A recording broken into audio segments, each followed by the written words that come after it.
Moral and life lessons. The kangaroo who said, "I'm sorry." On a scorching hot Australian day, deep in the outback, lived a kangaroo named Karl. One day, Karl found himself hopping through the outback faster than usual, his eyes focused on something tantalizing, a ripe, juicy watermelon hanging from a tree.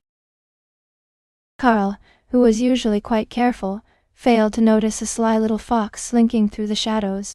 The fox saw Karl steal the watermelon and decided this was his chance for revenge.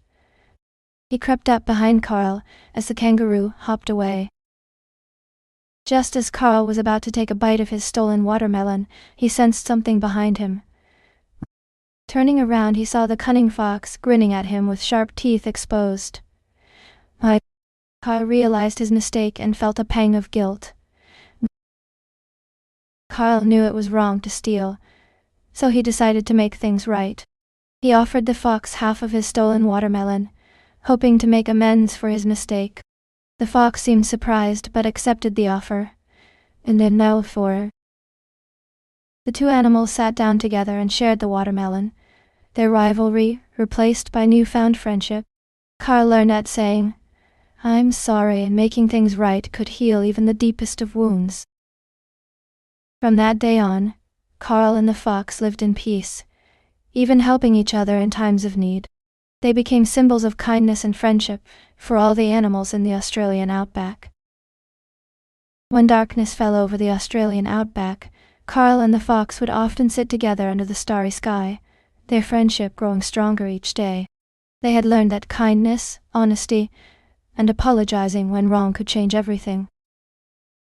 Word spread throughout the Australian outback about Karl's act of kindness, and soon a group of young animals gathered around him and the fox. They listened intently as the two friends told them their story. Wow! Feeling inspired by Karl and the fox's tale, the young animals pledged to be kind to one another and apologize when they made mistakes. They promised to make their outback a place of friendship and understanding. True to their word, the young animals started spreading kindness throughout the outback, helping each other whenever they could. They shared resources, looked after the sick, and stood up for those who were bullied. As the sun set each day, the Australian outback was filled with laughter and friendship. The once fierce rivalries were replaced by newfound bonds, and the animals lived together in harmony. All because of one simple act of kindness from a humble kangaroo named Karl. As night fell, the animals would gather around the fire, telling stories of kindness and friendship. They celebrated Karl's bravery and reminded each other that saying, "I'm sorry," and making things right could heal even the deepest wounds. The Australian outback had truly become a place of harmony, all thanks to one small kangaroo's big heart.